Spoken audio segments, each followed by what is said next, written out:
2026 টি-20 বিশ্বকাপের সূচি প্রকাশ করেছে আইসিসি। আগামী বছরের ফেব্রুয়ারি-মার্চে হতে যাওয়া সংক্ষিপ্ত সংস্করণে বিশ্বকাপে সি গ্রুপে জায়গা পেয়েছে বাংলাদেশ ক্রিকেট দল। বাংলাদেশের গ্রুপ সঙ্গী হিসেবে পেয়েছে দুই বিশ্ব চ্যাম্পিয়ন ওয়েস্ট ইন্ডিজ ও ইংল্যান্ডকে। বাকি দুই দলের একটি হচ্ছে ইতালি ও আরেকটি হচ্ছে নেপাল। প্রথমবারের মতো বিশ্বকাপের জায়গা পেয়েছে ফুটবলের 4বারের বিশ্ব চ্যাম্পিয়নরা।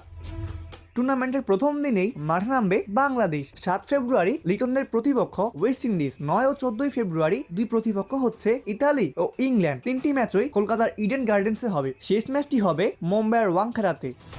17 ফেব্রুয়ারি গ্রুপ পর্বের শেষ ম্যাচে বাংলাদেশের প্রতিপক্ষ নেপাল। ভারত শ্রীলঙ্কায় হতে যাওয়া টুর্নামেন্টের 20 দলকে 4টি ভাগে ভাগ করা হয়েছে। একই গ্রুপে পড়েছে দুই চির প্রতিদ্বন্দ্বী ভারত ও পাকিস্তান। তাদের হেভিওয়েট ম্যাচটি হবে আগামী 15 ফেব্রুয়ারি কলম্বোর প্রেমাদাসা ক্রিকেট স্টেডিয়ামে। তার আগে 7 ফেব্রুয়ারি পাকিস্তান নেদারল্যান্ডস ম্যাচ দিয়ে টুর্নামেন্টের সূচনা হবে। উদ্বোধনী ম্যাচটিও হবে শ্রীলঙ্কার কলম্বোয় প্রেমাদাসা ক্রিকেট স্টেডিয়ামে।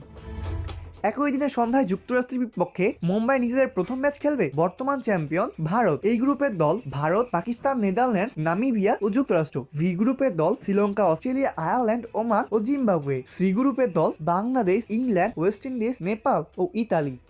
ডি গ্রুপের দল নিউজিল্যান্ড, আফগানিস্তান, দক্ষিণ আফ্রিকা, কানাডা ও সংযুক্ত আরব আমিরাত। অপূর্ব দাস, প্লেবাস নিউজ।